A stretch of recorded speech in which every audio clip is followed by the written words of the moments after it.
اسلام سے متعلق ہر طرح کی ویڈیوز دیکھنے کے لیے دینی معلومات چینل کو سبسکرائب کریں اور گھنٹی والے نشان کو ایک بار ضرور دبائیں تاکہ جب بھی ہم نئی ویڈیو ڈالیں وہ آپ تک پہنچ جائے۔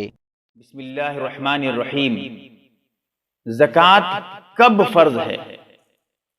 کن صورتوں میں زکوٰۃ دینا ضروری ہے؟ زکوٰۃ آپ پر کب فرض ہوگی؟ میں یہاں پر مکمل تفصیل کے ساتھ صاف الفاظ میں، آسان الفاظ میں آپ کو بتاؤں گا تاکہ آپ سمجھ پائیں اور لوگوں تک یہ بات پہنچائیں کہ زکوٰۃ کے بارے میں جو ضروری مسائل ہیں وہ بیان کر رہا ہوں، وہ بتا رہا ہوں، کیونکہ یہ ایسی باتیں ہیں اکثر آدمی جانتے نہیں ہیں، اسی لیے میں بتا رہا ہوں۔ سب سے پہلی بات جو میں مسئلہ بتاؤں گا آپ کو، اگر آپ دیکھنا چاہیں، جیسا کہ حدیث میں آتا ہے کہ ان عائشہ رضی اللہ تعالی عنہ قالت سمعت رسول اللہ صلی اللہ علیہ وسلم یقول لا زکاة فی مال حتی یحول علیہ الحول، ابن ماجہ شریف میں جلد نمبر 1 صفحہ نمبر 128 پہ۔ اس کے علاوہ زکوٰۃ کے بارے میں اگر مسئلہ مسائل آپ دیکھنا چاہیں تو ہدایہ میں دیکھیں صفحہ نمبر 190 پہ، اور اسی طرح الموسوعۃ الفقیہ میں جلد نمبر 23 صفحہ نمبر 264 پہ۔ اس کے علاوہ بہت ساری کتابیں مسائل زکوٰۃ یہاں میرے پاس رکھی ہوئی ہے، اس کے علاوہ بہت ساری کتابیں زکوٰۃ کے بارے میں یہاں موجود ہیں میرے پاس۔ تو میں یہاں عرض کر رہا تھا زکوٰۃ یہ سمجھیں کب فرض ہے، زکوٰۃ آپ پر کب ضروری ہے۔ چار سامان، چار چیزیں ایسی ہیں جن پہ زکوٰۃ ہے، اس کے علاوہ کسی بھی سامان پہ زکوٰۃ نہیں ہے، کسی بھی چیز پہ۔ چار چیزیں ایسی ہیں جن پہ زکوٰۃ آپ کے لیے ضروری ہے، آپ کو زکوٰۃ دینا پڑے گا۔ چار سامان، چار چیزیں۔ نمبر 1 سونا، نمبر 2 چاندی، سونا اور چاندی۔ نمبر 3 جو نقد روپے آپ کے پاس ہیں۔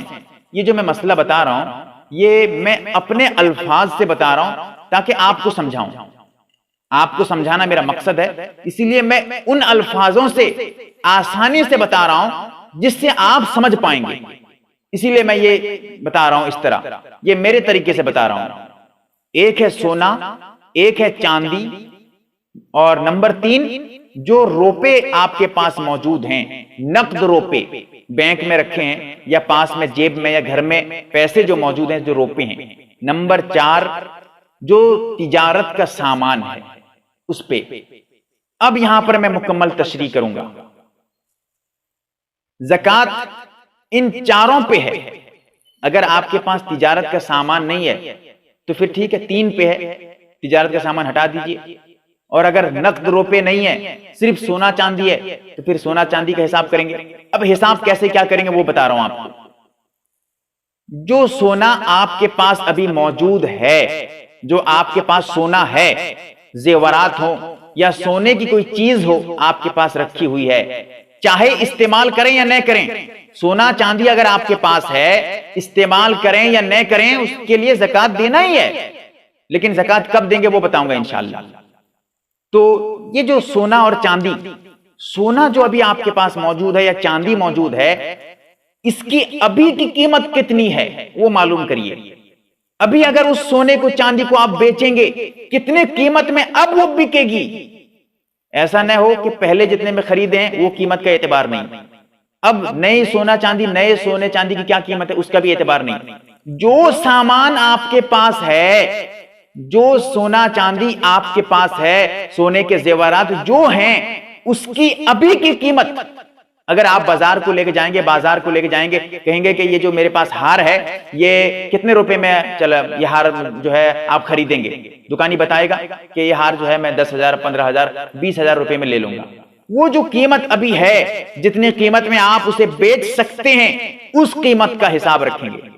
ایک کاپی لیجئے اور قلم لیجئے، کاپی کھاتا جسے کہتے ہیں، کاپی لیجئے، قلم لیجئے، سونے اور اس سونے کی قیمت اور چاندی کی قیمت جو ابھی قیمت لگے گی اس کو لکھیں، سونے کی قیمت لکھیں اور چاندی کی قیمت لکھیں، پھر اس کے ساتھ جو آپ کے پاس پیسے ہیں اس کو لکھیں، کتنا روپے ابھی آپ کے پاس بینک میں یا جو بھی گھر میں وغیرہ جو بھی موجود ہے اس کو لکھیں کہ اتنا روپے۔ پھر اس کے جو تجارت کا سامان ہے، اگر تجارت کر رہے ہیں، بزنس کر رہے ہیں، تو جو تجارت کا سامان اسے لکھیں گے۔ ایک ہے تجارت کا سامان، ذرا وضاحت کر دوں، اور ایک ہے تجارت کا سامان، ایک ہے کرائے کا سامان۔ کسی کا گھر ہے کرائے پہ دے رہے ہیں، تو جو کرایہ آئے گا وہ حساب ہوگا، لیکن گھر کا حساب نہیں ہوگا۔ ایسے ہی کوئی کمپیوٹر وغیرہ رکھے ہیں، اس میں کمپیوٹر چلانے کے لیے دیتے ہیں، 1 گھنٹے کو 10 روپے 20 روپے لیتے ہیں، تو وہ کمپیوٹر کا حساب نہیں، جو کمائیں گے اس کا حساب ہوگا، جو کرایہ لیں گے۔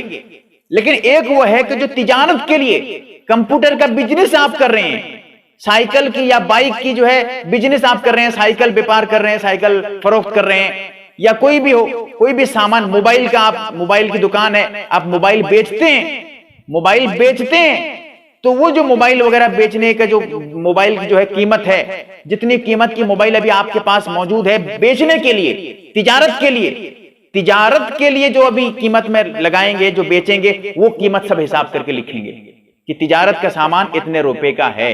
ایک ہے سونے کا جو ہے روپے، سونے کی قیمت لکھیں گے، موجودہ قیمت، چاندی کی موجودہ قیمت، جو روپے آپ کے پاس ہے اس کی وہ روپے لکھیں گے، اور وہ جو تجارت کا سامان اسے لکھیں گے۔ تجارت ہونا چاہیے، پھر سمجھا دوں تجارت کے بارے میں، تجارت ہونا چاہیے، اگر تجارت کے علاوہ ہے تو پھر نہیں ہوگا۔ جیسے کہ کرایہ ہے، آپ موبائل میکینک ہیں، موبائل صحیح کرتے ہیں، موبائل ریپیئرنگ کرتے ہیں، تو ریپیئرنگ کرنے سے جو آپ کو پیسہ ملے گا اس کو حساب کریں گے آپ۔ ریپیئرنگ کرنے کا جو سامان ہے، جس کے ذریعے آپ ریپیئرنگ کرتے ہیں، جو سامان وغیرہ ریپیئرنگ جو کر رہے ہیں، سولڈنگ وغیرہ جو بھی ہو، اس کو حساب نہیں، جو بھی بیچنے کے لیے ہو وہ لکھیں گے۔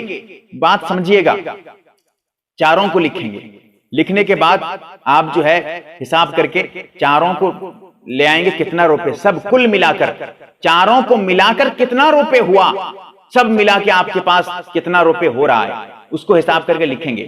پھر اس کے بعد جب اس کو لکھ دیں گے تو اب آپ کے پاس کسی کا قرضہ ہے یا نہیں، کسی سے قرضہ لیے ہیں یا نہیں ہے، کسی کے پاس سے قرضہ اگر لیے ہیں، آپ مقروض ہیں، مثال کے طور پہ آپ کسی کے پاس سے 10,000 روپے لیے ہوئے ہیں، قرض لیے ہوئے ہیں، یا 50,000 روپے، جو بھی کسی سے قرض لیے ہیں یا لون لیے ہیں بینک وغیرہ سے، اس کو یہاں مائنس کریں گے، یہاں اس سے کم کریں گے۔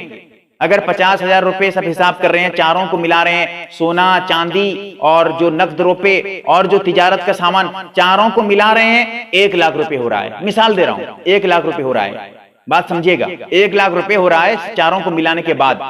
اب کسی کے پاس سے قرض لیے ہیں آپ 50,000 روپے، تو 50,000 روپے مائنس کر دیں گے، کتنا بچا، اور 50,000 روپے بچا۔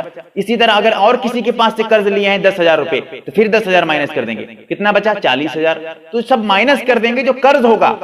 اب اس کے بعد جتنا روپے آپ کے پاس بچا ہے، جو قیمت ابھی ہے آپ کے پاس، قرض کو مائنس کرنے کے بعد جو اب آپ کے پاس بچ رہا ہے، اب یہاں پر ذرا سمجھنے والی بات ہے۔ اب اس صورت میں آپ معلوم کریں گے دکان پہ جا کے، جو دکان والے ہیں جو سونا اور چاندی وغیرہ کا جو ہے بزنس وغیرہ کرتے ہیں، ان سے جا کر معلوم کریں گے 52.5 تولہ چاندی کتنی قیمت کی آتی ہے۔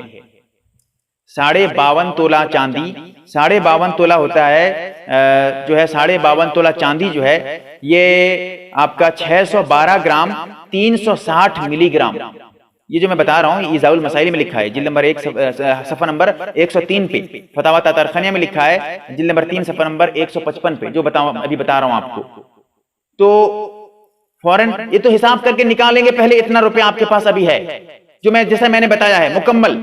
پھر اس کے بعد ابھی چاندی 52.5 تولہ، چاندی 52.5 تولہ کی جو قیمت ابھی موجودہ قیمت ہے، 52.5 تولہ چاندی کتنے روپے کی آتی ہے اس کو حساب کریں گے۔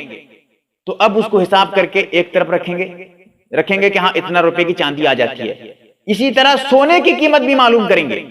سونا 7.5 تولہ، 7.5 تولہ ہونے سے 87 گرام 480 ملی گرام، 87 گرام 480 ملی گرام، یعنی 7.5 تولہ سونا کتنے روپے کی آتی ہے؟ سونا 7.5 تولہ اور چاندی 52.5 تولہ، یہ دونوں قیمت لکھیں گے، 52.5 تولہ چاندی، 7.5 تولہ سونا۔ اب جو آپ وہاں جو نکالے ہیں چاروں کو ملا کر جو قیمت آپ نکالے ہیں، اگر وہ قیمت چاندی کے اس قیمت کے برابر پہنچ جائے، جو 52.5 تولہ چاندی کی جو قیمت ہوگی، اگر اس قیمت کے برابر وہ جو قیمت آپ نکالے ہیں وہ پہنچ جائے، یا پھر سونے کی قیمت کے برابر پہنچ جائے، دونوں سونے چاندی میں سے کسی بھی قیمت کے قریب یعنی قیمت تک اگر وہ پیسہ آپ کا پہنچ جائے جو آپ نے نکالا ہے چاروں کو ملا کر، اب آپ کے لیے زکوٰۃ ضروری ہے۔ لیکن یہاں پر بھی ایک بات ہے، جس دن اتنا روپے ہو جائے گا چاروں کو ملا کر جو سونے کی قیمت یا چاندی کی قیمت تک پہنچ جائے، سونے کی جو 52.5 تولہ چاندی کی قیمت جتنی ہے اور 7.5 تولہ سونے کی قیمت جتنی ہے اتنے کے برابر اگر پہنچ جائے تو پھر اسی دن سے آپ صاحب نصاب ہو گئے۔ اب اسی دن سے جس دن 1 سال ہو جائے گا، جس دن آپ صاحب نصاب بنے، صاحب نصاب کب سے بنے؟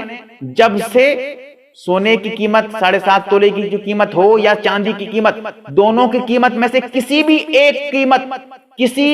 ایک کی قیمت تک اگر آپ کا مال پہنچ جائے جو 4 کو حساب کر کے جو نکالے ہوں گے تو پھر اسی وقت سے آپ صاحب نصاب ہیں۔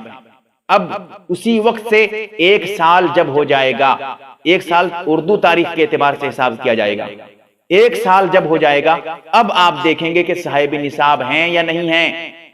اگر صاحب نصاب اس وقت ہیں تو پھر اب آپ نکالیں گے، زکوٰۃ نکالیں گے۔ جتنا روپے ہوگا آپ کے پاس جو چاروں کو ملا کر میں نے بتایا ہے، اب آپ کے لیے زکوٰۃ دینا ضروری ہو گیا کیونکہ 1 سال بھی ہو گیا۔ اب 1 سال کے بارے میں کچھ مسئلہ بتا دوں آپ کو، پھر انشاءاللہ بتاؤں گا آگے۔ بیچ میں کم گیا مال آپ کا، اتنا رہ گیا کہ جو جسے زکوٰۃ ضروری ہوتا ہی نہیں ہے، بہت کم مال رہ گیا، یا بیچ میں بہت زیادہ بڑھ گیا، اس کا کوئی اعتبار نہیں۔ شروع سال میں اور آخر سال میں جب آپ نصاب کے مالک ہوئے ہیں اسی سے لے کر 1 سال تک، یہ جو شروع ہوا سال آپ کا نصاب صاحب نصاب جب سے بنے ہیں اسی وقت سے لے کر آخری وقت تک جب تک آپ صاحب نصاب بنے ہیں اس وقت تک وہ جو ہے بیچ کا حساب نہیں، شروع آخر کا حساب کیا جائے گا۔ اگر شروع میں آپ صاحب نصاب تھے اور آخر میں بھی صاحب نصاب ہیں، بیچ میں کما ہو یا بڑا ہو اس کا کوئی اعتبار نہیں، شروع آخر کا اعتبار ہوگا۔ اگر آخر میں بھی آپ صاحب نصاب ہیں تو اب آپ کے لیے زکوٰۃ نکالنا ہی ہے۔ اس میں اور بھی باتیں ہیں، چھوڑ رہا ہوں، لمبی باتیں ہو جائیں گی۔ تو اب جو زکوٰۃ نکالیں گے یہ 2.5% نکالیں گے، 2.5%۔ 100 روپے میں 2.5 روپے، 100 روپے میں 2 روپے 50 پیسے نکالیں گے، یعنی 1000 روپے میں 25 روپے، صرف 25 روپے نکالیں گے۔ اب اسی اعتبار سے آپ حساب کرتے جائیں گے، 1000 روپے میں 25 روپے، 2000 روپے ہے تو 50 روپے نکالیں گے، اور اگر 4000 روپے ہے تو پھر آپ جو ہے 100 روپے نکالیں گے۔ اسی طرح آپ حساب کرتے جائیں گے، جتنا روپے آپ کے پاس ہوگا اسی اعتبار سے آپ زکوٰۃ نکالیں گے۔ میں نے یہاں مکمل بات پیش کی ہے، نئے سمجھ میں آئے کمنٹ کریں یا پھر سوال کریں، نمبر موجود ہے پوچھیں، یا پھر اگر سمجھ میں نہ آئے تو بار بار اس ویڈیو کو سنیں تاکہ بات صحیح سمجھیں، غلط بات نہ سمجھیں۔ اللہ تعالیٰ صحیح مسئلہ سمجھنے کی توفیق عطا فرمائے۔ اصلاح امت کے لیے یوٹیوب پر چلایا جانے والا دینی تربیتی و اصلاحی چینل، آپ اس دینی معلومات چینل کو سبسکرائب کریں، گھنٹی والے نشان کو ایک بار ضرور دبائیں۔ اگر آپ مسئلہ مسائل پوچھنا چاہیں تو کمنٹ میں ضرور پوچھیں، اس کا جواب مستقل ویڈیو بنا کر دیا جائے گا۔ اس کے علاوہ اس چینل میں علماء اکرام کے بیانات، حمد و نعت، خوابوں کی تعبیریں، اکابر کے مجرب وظائف اور اسلام سے متعلق ہر طرح کی ویڈیوز پا سکتے ہیں۔